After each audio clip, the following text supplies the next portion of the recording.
Did you want to talk about draw twos and stuff then?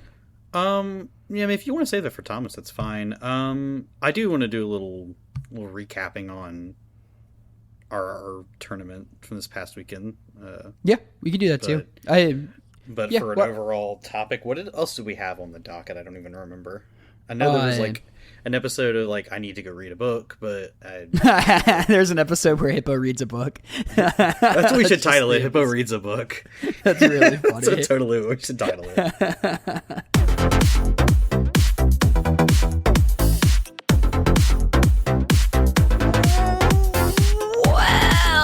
Welcome back, everybody, to the episode of the Comic Grandpa, your favorite format, Pauper. I am your co-host, Cameron Schindler, giving it my all. I'm in a hotel room, so I didn't want to scream and startle my neighbors through these walls, but I am nonetheless still going to yell a little bit. What episode is it? It should be 140, I think. Should be 140. If not, I am joined by... Yes, it is 140. Beautiful. Joined by my co-host, James... knows how to read Hieronymus. Occasionally, yes, I do know how to read. When's the last time you read a full novel or book? A full book? Oh, yeah. Goodness. I actually enjoy reading like more biographical stuff, like more nonfiction kind of stuff. I don't like fantasy stuff. Doesn't really do it for me. I would rather like learn a set of facts, I guess, more than anything else. And you are a big article guy. Like you're like a big consumer of like magic articles when those were coming up too. Like when that was a big thing, you like doing that. So that makes sense. I'm a big enjoyer of Dan Carlin, Hardcore History. Phenomenal. I've probably shouted out here before. Right? He totally needs our little shout out. I think there's I can't imagine the views they pull, but he's been doing it since like 2005, and those episodes are not dated. It sounds phenomenal. Yeah, turns out the information's still great. Good recording equipment is timeless. Yeah, it honestly is. Like I'm sure he was still using a Shure back then. You know. Probably. Yeah, go check that out if you're a fan of history. New episode did drop a few weeks ago. You get like one a year. I was listening to a one from 2008 today, and he talked about, he's like, I know it was 56 days between episodes, and that's just unacceptable, and now it's literally more than like 360 days between episodes. It's like, oh, God. So, there's that. Today we got a whole slew of decks to bring you. Hippo and I played the Game Lodge win-a-box. There we go. There's a little Hobbit win-a-box there. We played that. Before that, though, we played our weekly league, and I brought something really spicy. Hippo brought something less spicy. 2 different leagues this past week. Oh yeah, of course, our Tuesday league. I don't even remember what I played on Tuesday. I know I lost a Jund. Is all I know. You played Jeskai. Oh, I did that. Yeah, just on that train. Yeah, go listen to the last episode if you want to hear more Jeskai thoughts, obviously. I won't praise that deck anymore. What did you play last Tuesday? I decided to take a page out of Mr. Sir Himsalot's deck book. Speaking of reading, and I played some Mono Blue Fairies. Yeah, I do remember that. And I ended up playing against you in the last round. Yep. And I ended up we trade games back and forth there quite a bit. So we do. Yeah, we got to trade games. We can't let one of us go ahead of each other, you know? That's right. But Thursday, for League, I brought something a lot more spicy. I don't remember where I initially saw this deck. There's some videos that float around on YouTube. Especially, like, I saw Cali Kai's played a League with it when Godolpho was still legal, too. Yeah, I remember seeing... I think he was the first person I saw with this list... or something of this style of what you're talking about. And however Walker, long ago that was. Walker 5-0'd with it, but his version had Seeker and Bow in it, so that was like you could just do that on turn 1. But so that version obviously doesn't exist anymore. But the deck is called like Naya Turbo Emblems or Naya Turbo Initiative. So you play a buttload of mana producers, and then You play 8/12 creatures in Writhing Chrysalis, Avenging Hunter, and Goliath Paladin. Also, the list I was playing 3 Trailblazers Torches. Ooh, and very spicy. You're trying... It consistently plays one of those creatures on turn 2. Oftentimes with Writhing Chrysalis, since it nets the 2 mana back, you can, a lot of turns, go Writhing Chrysalis into Avenging Hunter, and you're just trying to put the initiative in play, and even if they get rid of it, maybe in a turn or later, you're able to do it again. But the way you make mana is you play 4 Simian Spirit Guides, 4 Rite of Flames, 4 Seething Songs, 4 Lotus Petals, and then you play some number of the depletion lands, as well as the, what are those called? Hickory Woodlot? No, that's the green depletion land. Those are depletion lands. Yeah, Tender Farm, like the sacrifice. The sacrifice ones from that block. I know which block you're talking about. So you're just trying to get as much mana as you can, turn whatever, and Rite of the Flame, super sick card. Burning Tree is, at first I saw this list, I'm like, what am I going to replace Burning Tree with? That doesn't seem right. And I had to talk you into the Burning Tree. Yeah, it filters for Avenging Hunter. Like, so if you Seething Song, you can play... If you have just 3 mana, you can play the Burning Tree and still play the Avenging Hunter, where if you didn't have a Mana Morphos, you wouldn't have been able to do that. Correct, and it also just helps you keep the initiative, too. It's just a body on the table. Yeah, it is one more thing, too. So, like, if they probably kill your Avenging Hunter or whatever, if they do that, you have, like you said, another body on the table. Make sure you can get the initiative back. This deck also gets to play a really cool card called Kick in the Door. So, red sorcery. Put a +1/+1 counter on target creature. That creature gains haste until end of turn and can't be blocked by walls this turn. Venture into the dungeon.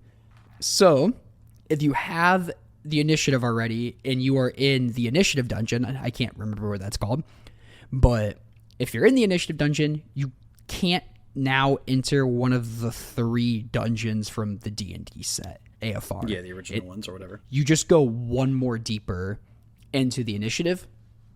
Mm-hmm. And if you're able to do this, I think on turn 2, I Avenging Hunter and kicked him a door on it.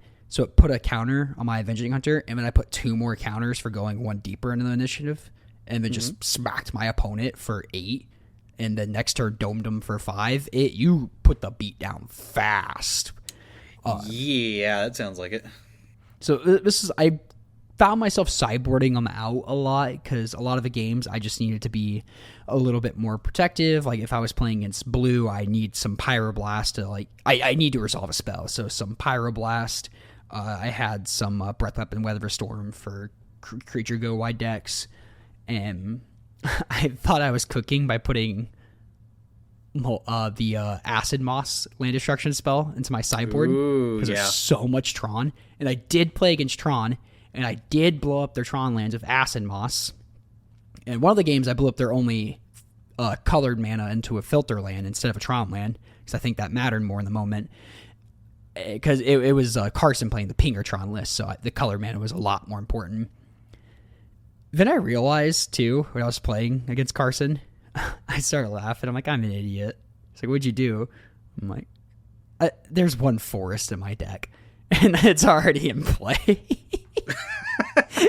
So I just Acid Moss and grab nothing, because in my head I'm like, okay, I'm using all these resources, like I'm pitching cards in my hand, the Acid Moss, but I get the forest back, so I can probably still go Avenging Hunter, because I don't need to go to 5, I just need to go to 4 instead here, so maybe the forest helps me get the 5 later. No, I was cooking too hard and I burnt it, and it came up and it was useful though. I didn't lose the game or anything. Yeah, too many chefs in the kitchen. This deck was incredibly fun to play. I played against our friend Dustin. He was playing Dimir Terror, and I don't remember if I won the dice roll, but yeah, I did, because I played Depletion Land, go. He played a land, the tapped land, said go, and I'm like, okay, sick. Writhing Chrysalis, Avenging Hunter, and all you have is a tap land. No, you can't counter spell it up. And I don't even know if he had the snuff out that game. I was playing 2 Ephemerates as protection spells. I wasn't aggressively ephemerating any of my things. I was only ephemerating if my opponent pointed a removal spell at it. If it was a deck, they were playing removal spells, of course. But right. So I thought that was kind of cool tech too with it. The hardest part of this deck is your mulligans. You just need, like, I don't think Writhing Chrysalis is good enough to cut it as just keeping it. You kind of need a Avenging Hunter, Goliath Paladin, or even just the Trailblazer's Torch. You need something to start the ball rolling. Exactly. So your hands are just counting, and you're just counting. Yeah, can I get to 4? How quickly can I get to 4 and 5 mana?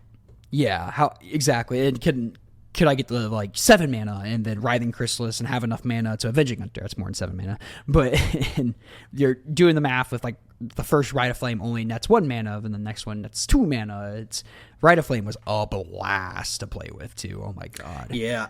I'm jealous. I've bought these Rite of Flames forever ago, and I still haven't got to play them. Maybe this will be a good opportunity for me to bust those out. It was really fun. Hasting up Avenging Hunter came up. That was super, super cool. Going into the initiative and then just or the last room of the initiative and just slamming the other one, super cool. And just like restarting it immediately. The one thing I hated about this deck was you're emptying your hand, so like turn 3. Oh yeah, you talked about this the other day, yeah. you just have nothing in your hand, and I am a chronic card shuffler. And I was playing against Austin. He ended up getting me with Jund, Wildfires. We had a close games, but he ended up getting it, and I like passed him on like turn 3 or whatever, and I have like no cards in hand. My hand's shaking, like my leg is shaking. He draws his card. He's thinking. I'm like, dude, hurry up! Come on, stop slow playing me. He just looks at me and starts cracking up. It was funny. He was just laughing at me because I was just being an impatient douche. It's okay. I got my revenge on him later. Good. Someone's got Top Cut got him that night too. I told him he couldn't beat Top Cut. It's impossible. I couldn't beat Top Cut that night either. You know, he's been to a pro tour, but I think it's a harder achievement to say you've taken a match off Top Cut than going to a pro tour. Well, then I am a pro tour Hall of Famer. Yeah, you're a Top Cut Hall of Famer on that. The other thing I want to mention too with Kick of Medora, I meant to say this: if you have started the initiative dungeon, but you currently do not have the initiative, your opponent has the initiative, Kick in Medora will not give you the initiative back. It'll just put you one room deeper in the dungeon, but it will not steal the initiative back. So that's something to keep in mind. Not the most intuitive mechanic in the world. Then the other thing is, if you cast a Kick in Medora on a Writhing Chrysalis or Burning Tree, and you haven't entered the dungeon yet, you will now enter one of the 3 original dungeons of your choice from AFR, and you cannot enter the initiative dungeon until you finish one of the AFR dungeons that you chose. So you cannot be in 2 dungeons at once, ever. If you want the names of the dungeons, you have the Dungeon of the Mad Mage, the Lost Mine of the Phandelver, and Tomb of Annihilation. What's the initiative dungeon? That's one I can't remember. The initiative dungeon? That's a great one. I actually don't remember what the name of it is. I can't remember what it's called. I'm sure there are super, super niche scenarios where you do go into one of the 3 original dungeons, maybe. It didn't come up for my small testing. But there is one time that I've actually had the regular dungeons be relevant in Pauper, and that is playing Walls. Well, it's relevant to, like, the text could say anything. Yeah, basically. You know, it doesn't matter. If the text said your opponent loses 1 life, you're happy. It could be... Oh, it's called the Undercity. Duh. Yeah, I do remember that. Duh. Yeah, brain fart moment, for sure. This deck is super, super, super, super fun. I imagine its hard matchups are counterspell decks that can start holding up counterspell as early as possible, because you really need to force these things through. So I was very shocked I beat Dimir Terror, it being a counterspell snuff out deck. I just had the nuts against Dusted. Like, I don't know if I could sculpt better hands just picking the deck up myself. And then the other problem I could see, that's the main problem, just like the counterspell decks, the go wide decks that can easily take back the initiative. But Avenging Hunter, those decks are usually red or white, and Avenging Hunter has high toughness and trample. Often you're putting counters on it, so I can see the red deck struggling against Avenging Hunter, and maybe, especially Rally, and maybe the Breath Weapon helps post board enough, and Again, if they have a bunch of 1/1s they have to swing with, Venging Hunter having trample is nice. Honestly, Goliath Paladin having vigilance is probably pretty nice against these go wide decks as well. Again, very limited testing. I want to play the deck again. It was so much fun. It was pretty funny having people look over and be like, "What are you doing? What is this?" I'm like, "I'm cooking." Highly recommend. We're cooking. We got all the spices and seasonings out. Yeah, like turboing through a dungeon, so sick.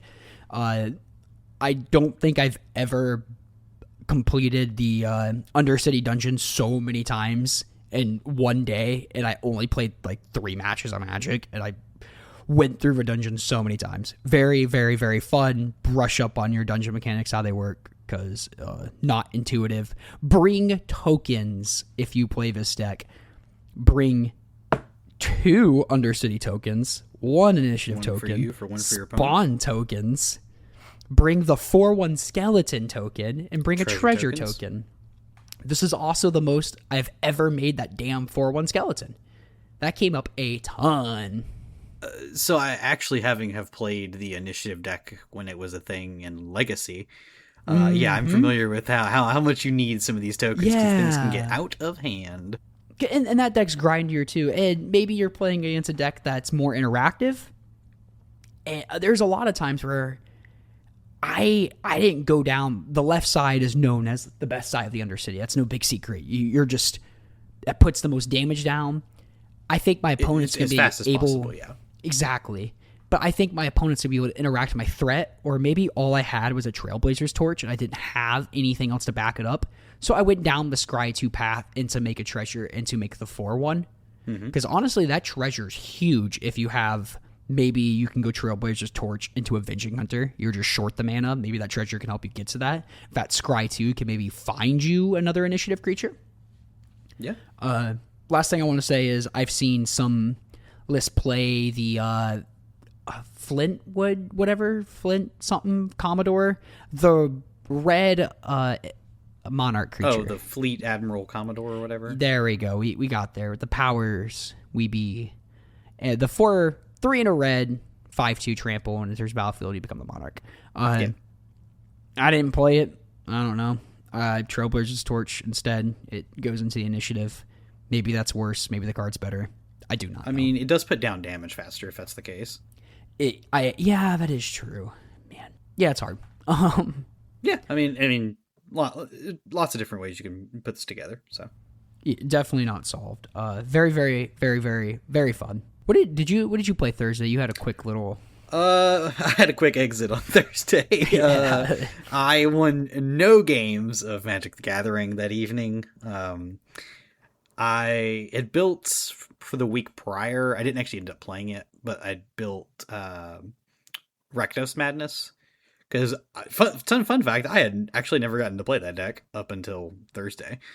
I'm sad that's your only experience with it. I'm sure. I've seen it. It looks really cool. I've played against it a lot. That's for sure.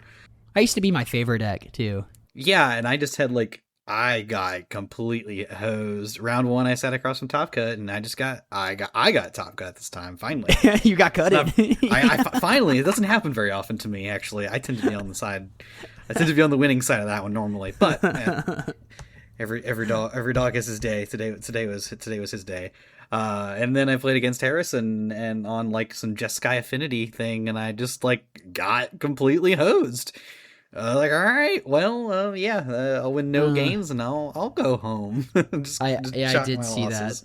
That. I was sitting a kitty corner from you, and I did watch that match, and it did not look good. No, it did not.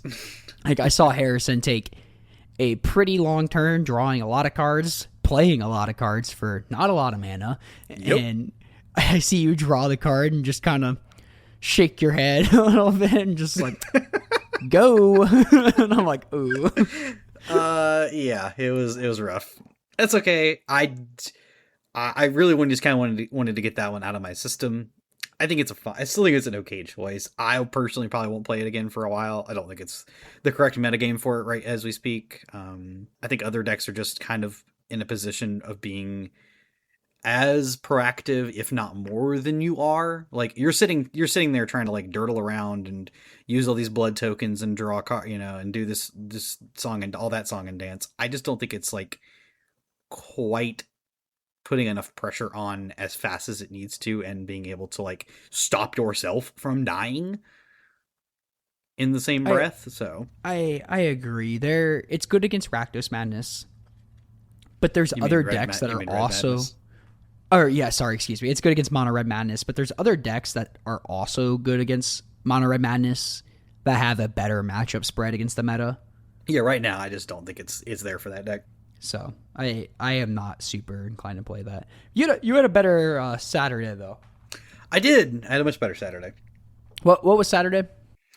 We did a win-a-box out at Game Lodge in Lebanon, Tennessee. Yeah, that's been a fun league too. So this is cool. Yeah, I've looked forward to going every single week for multiple reasons. So. Ooh, I have cards for Mr. JJ. If I got he only needs 2 of them. So if you want to pull 2 of them out, okay. Thanks.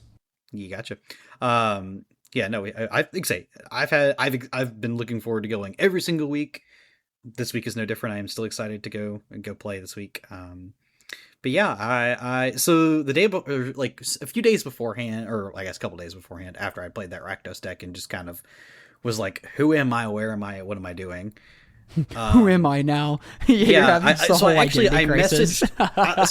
So was it Friday? I think it was Friday. Yeah, Friday. I was just like looking at lists all day, and then I was just like eyeballed a winning challenge list from last week, and I'm like, okay, well, if there's ever the time that I would be interested in playing something like this would be it. But then I was just like, nah, this is not the deck I play. I don't play this deck. This is not for me. And then I messaged Thomas off on the side. I was like, dude, I am like homeless in this format. What am I doing? He's like, I don't know. It seems like a good time for Mono Blue Terror. So that confirmed my selection, because that was the deck I picked. But the particular list that I picked, won one of the challenges last week. I think it was the Thursday challenge. And it was a list that played triple Boomerang and triple Force Spike up front. Now that is aggressive. Fun. It was so much fun to play. Yeah, you were singing the praises of Boomerang too after. All day. Yeah. All day long. That card was Time Walk so many times.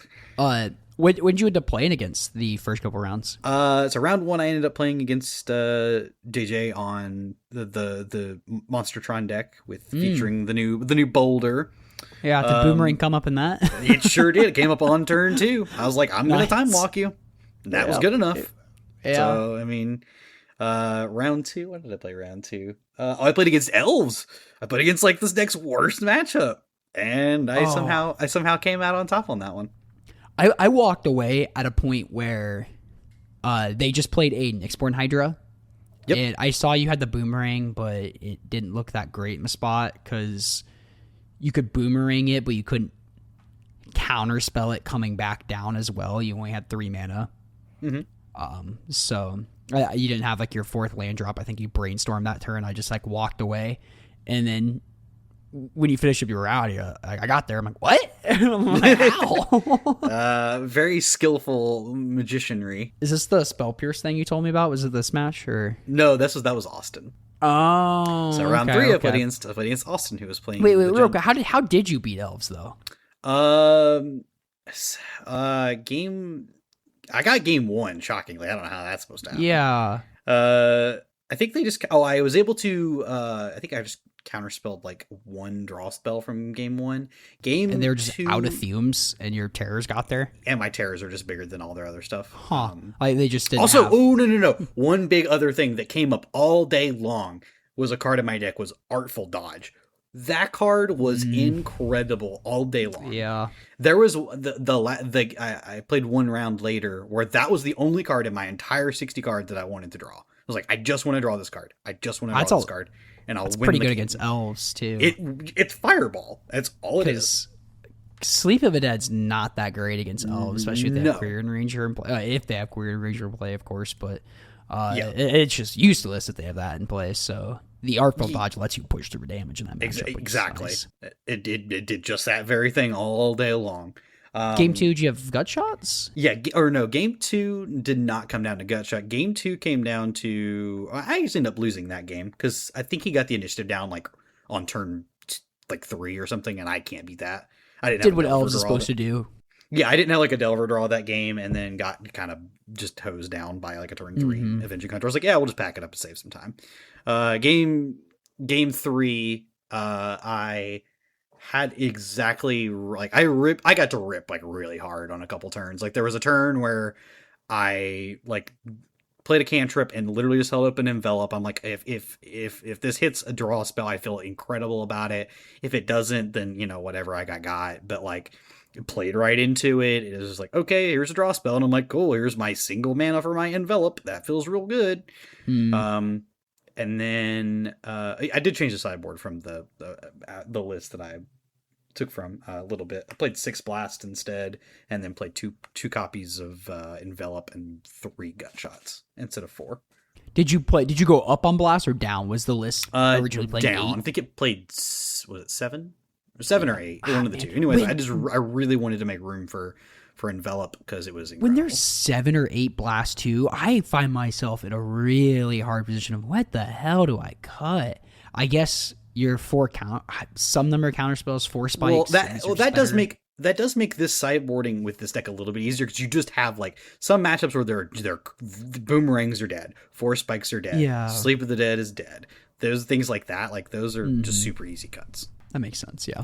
But yeah, no, so I had like a timely Envelop on that one, and then I had a very timely Brainstorm. I think the Brainstorm that you walked away from was me brainstorming into Gut Shot for the Kyrian Ranger that was on the table. So that's where I didn't die, because I was like, okay, cool, we're not getting just hosed by this thing every single turn. And then then I was able to take it down. I had found the unblockable spell, and it just sealed it up. Okay, sick. Yeah, round 3 I played against Austin. He got twice. That was so funny. So the boomerangs are super. The boomerangs are super sweet here. They play the bridges, and this is what this deck is like made to feast on. Is like lands that are important for your opponent, or specifically like tap lands.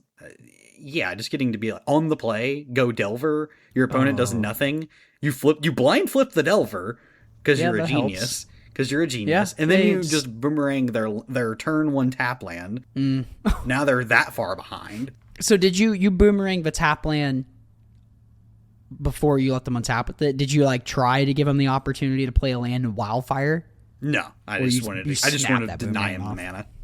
Yeah, okay, that makes sense. Especially if you have a second he's not boomerang. playing any way to kill that with 1 mana in his deck. Fair, good point. Very, very smart. If this might have had to been a different case if I'd played against like Nathan or something, because I knew he was playing like Torch the Towers in his deck. Yeah, but I knew Austin wasn't playing Torch the Tower version. I knew he's playing a more traditional version. So I just didn't want to give it any opportunity to kill the Delver. No, I like that a lot. And then I was able to like that game went on for a little bit, but then I ended up like he tried to get into a space where so that game ended quickly. Game 2, I'm sorry, there was a point where he needs to find a draw to like a series of draw twos to kind of get him back in the game.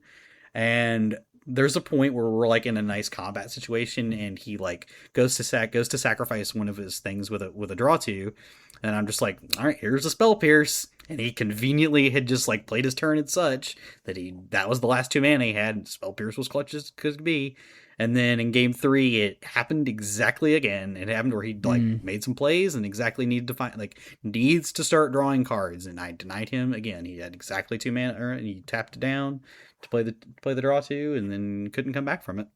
Yeah. And the Delvers were flowing. That game 3 was embarrassing. The game 3 was embarrassing, if anything. Game 3 was like Delver, blind flip the Delver. Turn 2 was Delver set up, or like. So was it set up? I think it was a setup. It was a cantrip, or no, it was a cantrip to set up the Delver. Play the second Delver. So I knew that the second Delver would flip as well. There were no blind flips to the Delver. Yeah, so that was actually set up by a Brainstorms because I was a genius there. Okay. So I had a double.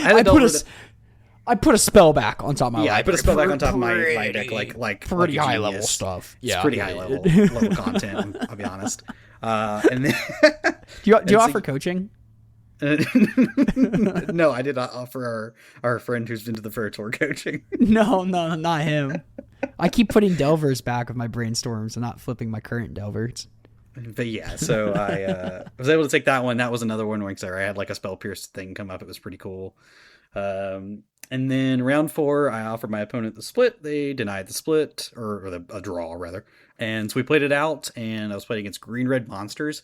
Game 1, I jebaited him so good, and it made me feel so big-brained. Yeah, this was gas. This was so gas. Okay, so like turn, I think, are they on the play?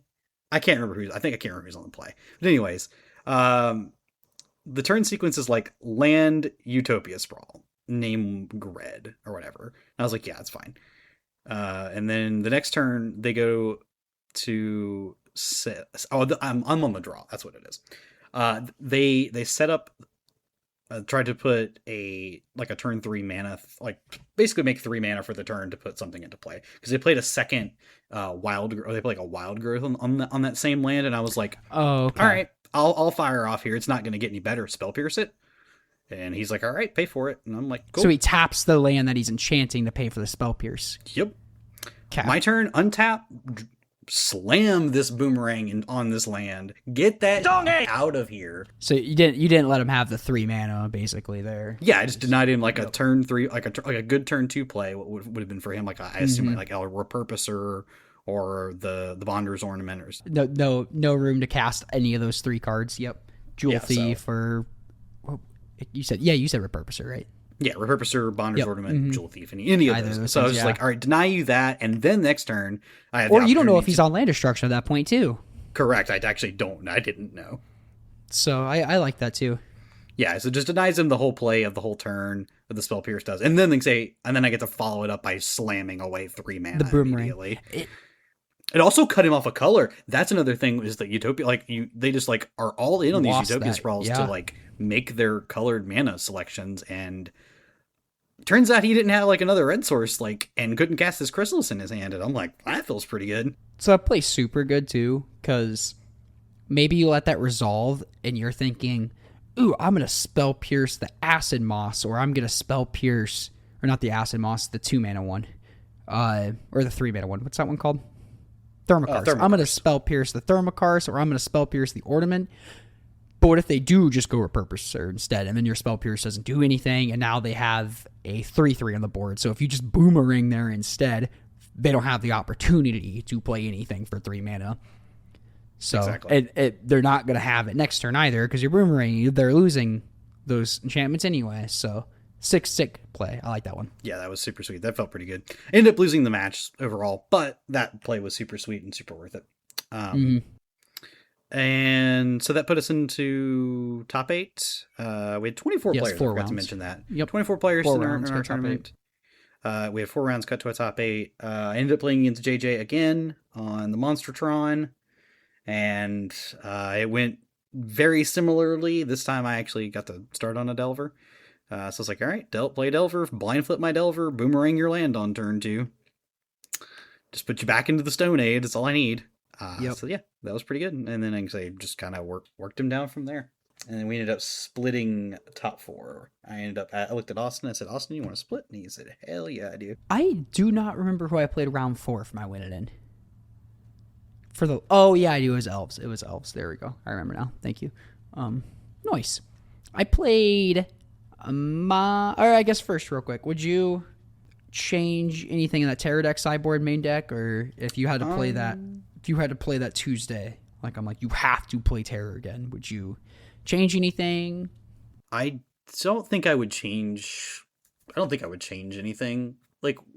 I even left as many blasts in the board as I did, just because I was like, oh, maybe people are just gonna come try to spike this and just try to play some red decks or whatever. So I didn't want to just stone loose to it. You could go. I could see playing fewer blast and playing more envelops. I could see me playing some copies of. I've played a full. My artifact or spell of choice was still Sabotage. So I left myself open to all the Boggles players out there, but that did not matter. So nope, dodge that.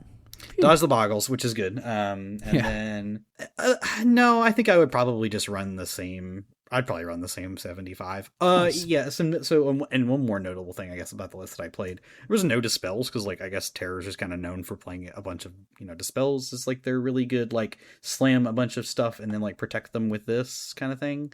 You said Spell Pierce instead. Yeah, Spell Pierce is this one's instead, and that actually came up not being an instant, like not having to target it instant multiple times throughout the day. So yeah, quite nice. It can always be a double-edged sword too. Yeah, like maybe they snuff out something, they have plenty of mana open. You're like, doggy.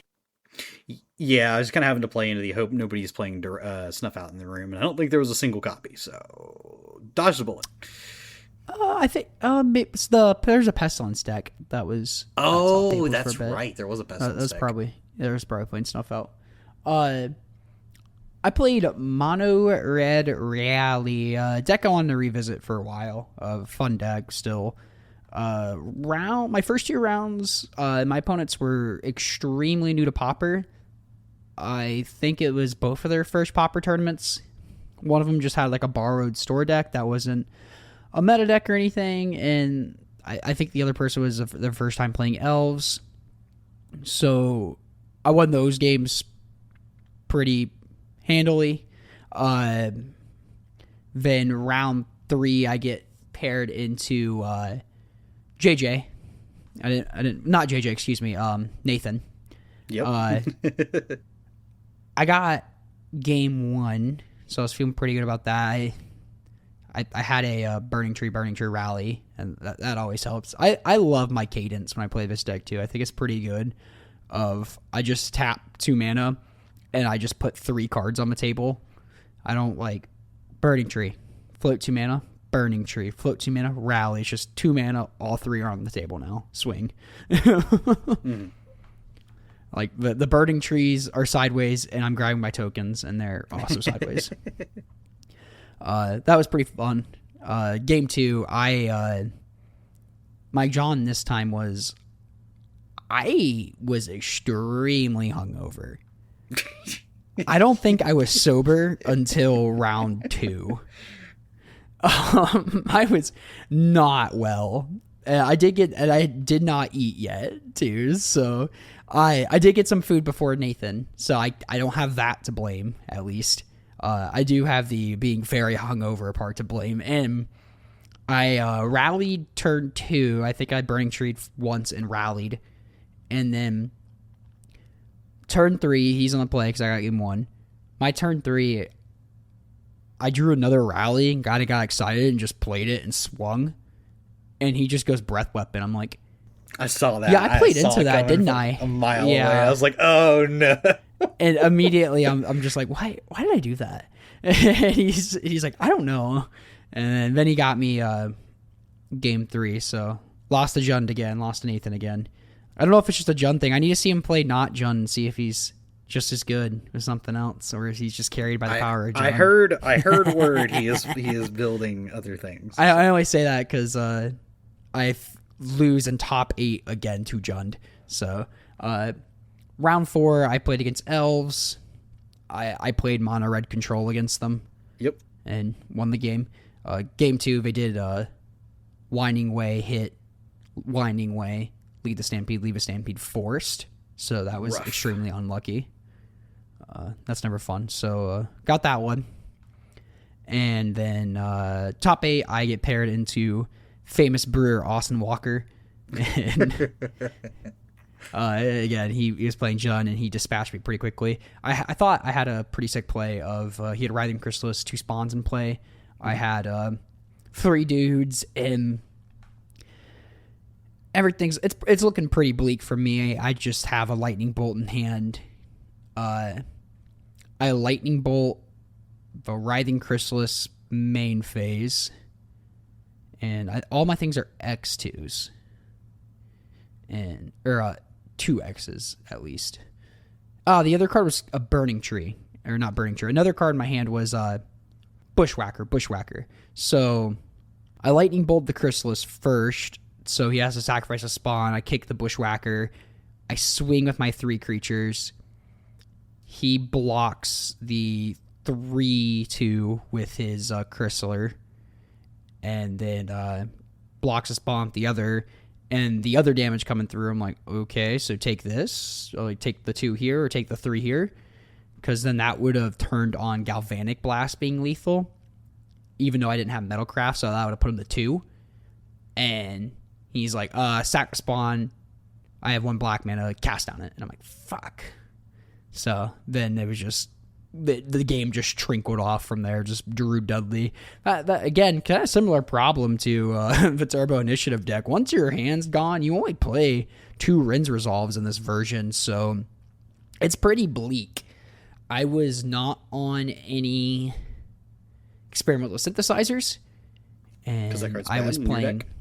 I agree. I was on 3 Axes and 2 Gingerbrute instead. Okay. I didn't get a Axe on a Gingerbrute any of the time, so that's kind of disappointing. But I did get it once against Austin, and it got cast down immediately. I'm like, damn it. So that was disappointing. But and I do have a question. At any point during the day, did you sacrifice your Gingerbrute to gain through life? I did not. No, that never came on. I did pay 1 to make it unblockable and swing, though. That does happen a fair bit more. I think I did get 1 axe hit with Gingerbrute against Austin, so. Ooh. Maybe I could see the argument where you're like, well, you're just complaining you ran out of steam. Maybe the synthesizer would have helped. Like, I was running out of steam with 3 lands in play. And so if I just tap out for synthesizer and miss, I'm like, that's not going to be good. Like, I don't know. I still think synthesizer's bad. You can't change my mind. The 2/2 would not have helped against Jund. Like, once Jund destabilized, a single 2/2 is meaningless. They are running away with the game. Like, you need to get out the gates fast against them. Have another way to redeploy quickly after a breath weapon, the first breath weapon, hopefully the last breath weapon. And then just finish them off a burn after. Maybe you have a backup Burning Tree Rally in your hand. The sad part when I played in Nathan's breath weapon, the next turn I drew Burning Tree. I'm like, wow, imagine if I would have just let him breath weapon this board, and then the next turn I just Burning Tree Rally and we're back where we started again. That would have been so smart, but instead here we are. And I think against that Nathan too, I could have just like played Axe instead. I did play the Axe that turn with the Rally and he breath weapon, so maybe I could have just done Axe and hold open like Lightning Bolt or something, but no, we just played the breath weapon. Yeah. Deck felt alright. Again, I hate not having cards in hand. Madness feels a lot stronger overall. This deck can do like the cool thing. When you go Burning Tree in a Rally, it's so cool. And the next turn when you kick a Bushwhacker, you're like, holy shit, this is so good. But Mono Red Madness, the consistency is pretty good, I will say. Sad I don't get to play Tuesday tomorrow because I will be in Atlanta still working, but I am excited to play Thursday. I'm just still trying to decide on what I want to battle with tomorrow. I'm trying to figure out what I want to battle with Thursday. I also need to figure out what I'm doing there. What's that? The sick deck that Kyle top 16 a challenge with. I 100% agree with you. So, listener of the show and wonderful friend of the show, listener of the show, Sir Hemslot, soon to be forced alum of the pod. Soon. That was funny. He just texted us, or Derek texted us, and he tags us in Discord. I don't remember what happened. They talked to us, and or Kyle said, "Hey, Vardy and Derek and I are chill coming down early, record an episode of the pod before the day before the tournament starts." And I just started cracking up. That made me laugh so hard. I'd let him do it. I don't care. That's fine with me. I don't. That's cool. So yeah, Kyle's deck. So Sir Hemslot took his take on Mono Black Control into the challenge on Sunday, and got rewarded with a nice little 12th place on Breakers. He did say He said top 16 of a challenge of Gary, and I think I like laughing emoted because I thought he was completely kidding. Nope. Nope. What was it in Decklists under our Discord? What channel was it? Yes, it is under Decklists. Okay. So. Or tournament results, sorry, probably. I know you're opposed to scrolling, but... Nope, there it is. Yeah. Sometimes I am. Okay, so... Beautiful. This just looks like normal... normal. There's no such thing as normal with this deck anymore, because it's not really a deck you see very often. Yes, this was a deck that, like, kind of ran around Pauper for a very long time. Basically, like, Kumbaj Witches, Chittering Rats... kind of those cards. What is a Kumbaj Witch do? Kumbaj Witches, so black, so 1/3 creature human wizard. It deals 1 damage to any target, and then 1 damage to any target of an opponent's choice. I wonder what the percentage of listeners are that have never played against this in Pauper. Probably higher than I would like to think. Yeah, it's. The 2 gift of Orzhova he has in this. Yeah, the gift of Orzhova is so sick. Yeah, that's a sick card. It's 1 hybrid Orzhov, so 3 in total. Enchantment aura, enchant creature gets +1/+1, has flying and lifelink. I guess put that on a Gurmag Angler or a Troll of Khazad-dûm and get in there. Heck, you can put it on a Kumbaj Witches. That's pretty good, don't you think? No.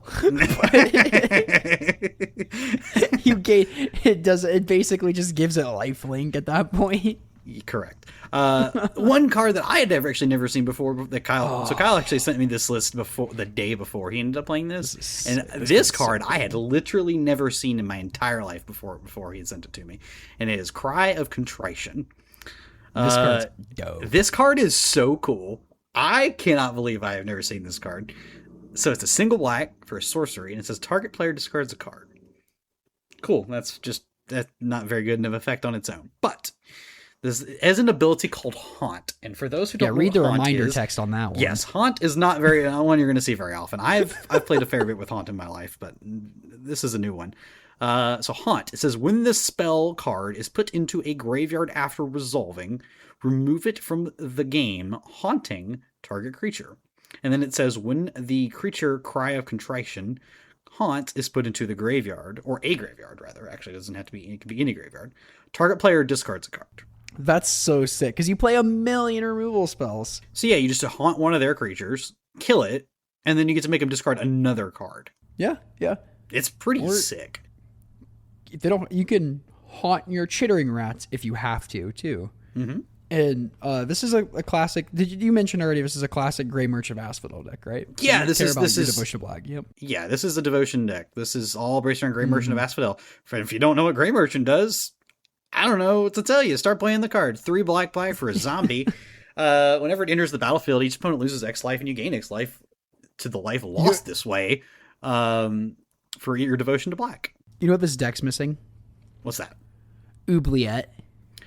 I would probably shove that card in here somewhere because I purchased them and I refuse to not play that card in this style of deck if I can help it.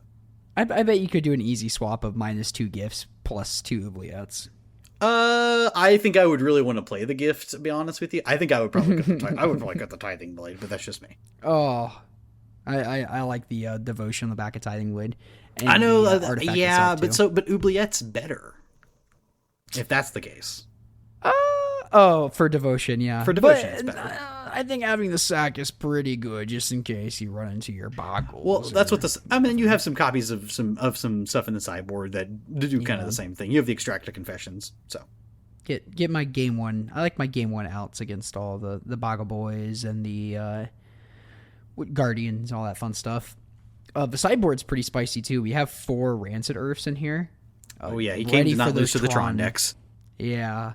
1 black, destroy target land threshold. So if you have 7 or more cards in your graveyard, instead destroy that land, and Rancid Earth deals 1 damage each creature and each player. It's also really good against Gates. Yeah, so get rid of their Sacred Cats or hanging out on the board or whatever. Sneaky snackers for a turn. Mm-hmm. And whatnot. Yeah, it's pretty good. Cool, very cool deck. No notes. I will be playing this at some point. I have very this. cool. So if you need to order your cry of contritions like I do, you should go hit up Game Night in Tennessee at GameNightTN.com. Sponsor the podcast. Super dope store. They love having random bulk. Steven had play sets, plural. It was at least 4 play sets of Sadisticallys when what's that card? Brute Scale came out. Yep. I was desperate for that card, and Steven hooked me up, so that was super sick. He's got Pauper staples covered. He was able to hand every single person in the room a copy of a Blue Blast when that was super dope. So he's got Pauper staples on lock. Yeah, their whole back room is organized by set, so I'm sure there are cries haunting these old boxes of Dissension. Yeah. Also, they're hosting TEOCon. There will be a big Pauper event during that too, the weekend of August 28th. I believe the Pauper tournament itself is on the 29th. I could be wrong, so you should go check that out yourself. It'll be a pretty cool convention. They'll have lots of other vendors there too, a bunch of other side tournaments. I'm sure there will be like on-demand box events as well. I know there's quite a few people from Nashville going up. You might see Kyle playing Mono Black Devotion there in the flesh. Who knows? So, you might make an appearance. Yes. And if you're like traveling for this event too, you could place an order for pickup, and I'm sure it'd be a good time to pick up there. I could be wrong about that. Maybe you should email that or cut that. I don't know. But lots of cool things. If you're into miniatures, they'll be having lots of miniatures there as well. Game Night 6 store. Yeah, Game Night out in Columbia, Tennessee. Do that. They will also be a part of the Nashville Pauper League that's starting here pretty soon. I'm going to go ahead and bring that right up, too, from Discord. Beautiful. Where... I wish I just need to save this, like, start on my phone, because I've looked for this so many different times. Oh, yeah, that'd probably be smarter. I was just looking for... Nashville I was looking under a store Discord for it. But stores participating in this is, of course, Game Night, Game Lodge, Affinity out in... Clarksville, Tennessee, so that one's a little further out, and then Middle Tennessee Gaming, which is in West Nashville. So you could participate in any of these 4 stores. They all have a Pauper event on a different night of the week, and one score only counts your best score out of the 3. So if you played in 2 a week, if you went 2-1 and 3-0 on the other because you're a killer, the 3-0 would count towards that.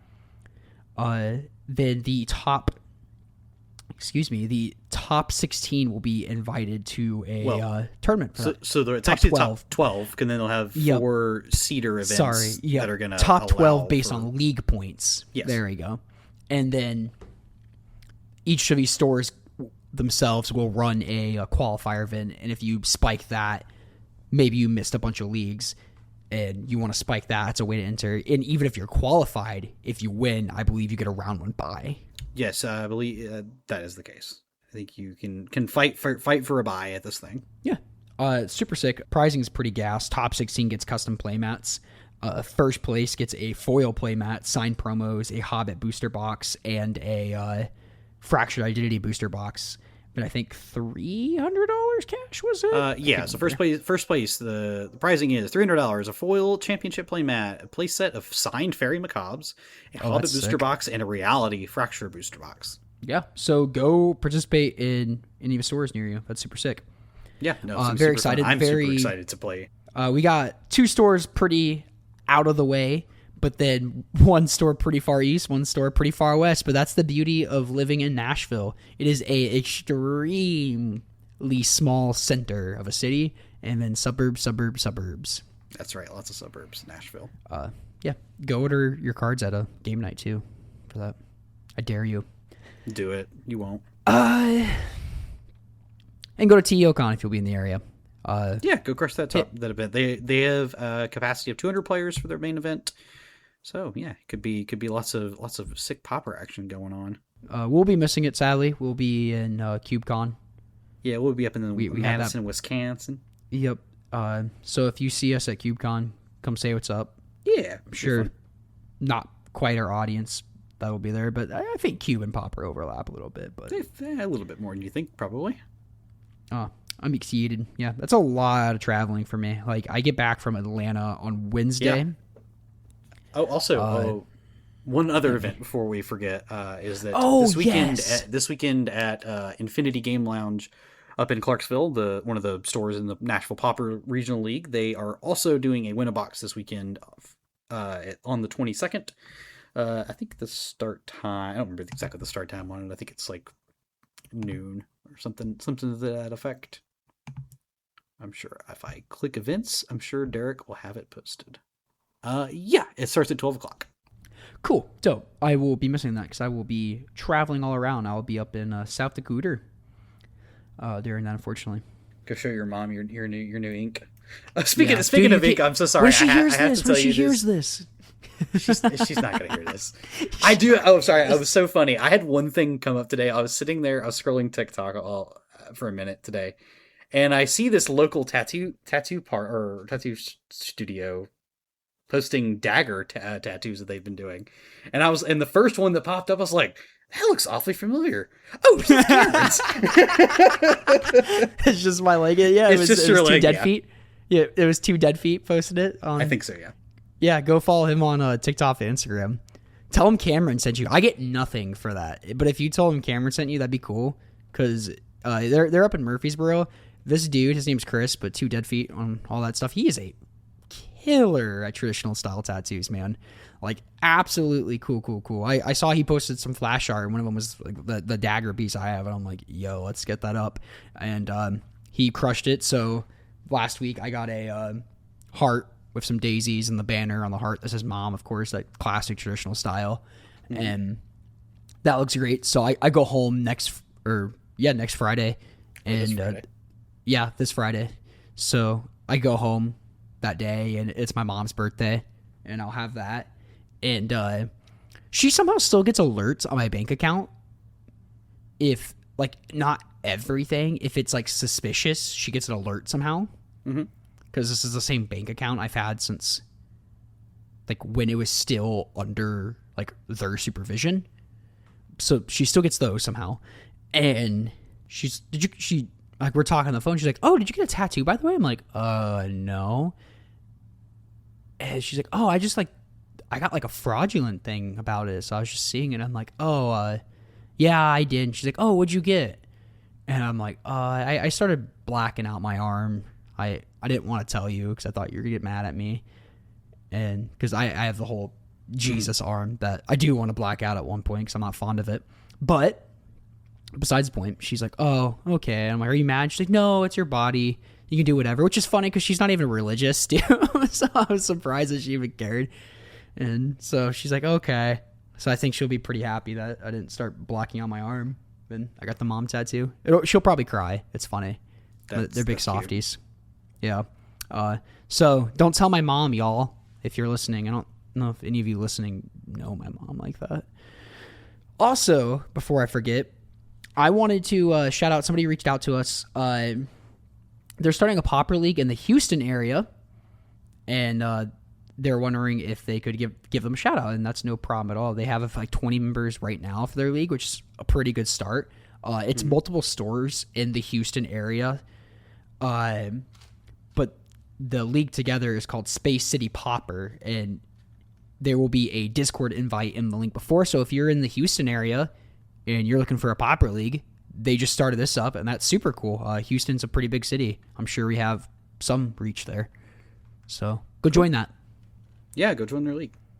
I got a good friend in Houston too, so go blow this thing up. So when I go visit my friend in Houston, I can go play some Pauper while I'm at it.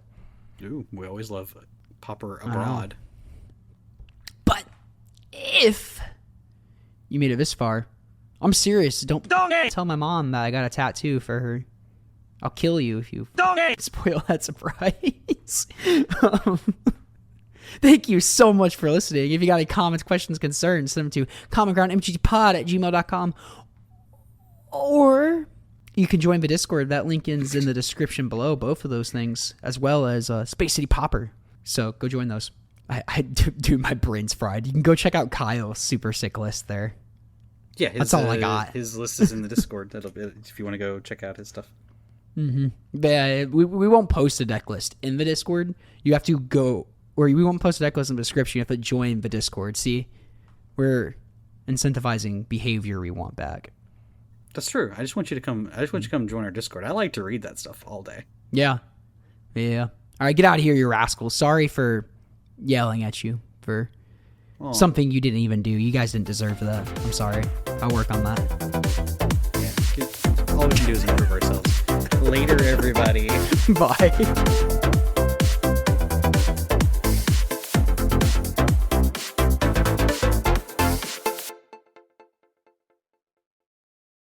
Oh, we didn't acknowledge Thomas was gone.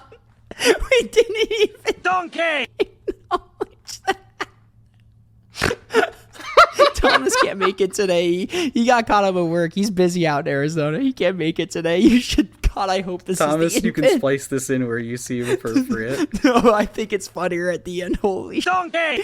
We just didn't mention it. Yeah, Thomas was busy. He couldn't make it. Yeah, okay. I'm done recording now. All right, bye. That's hilarious.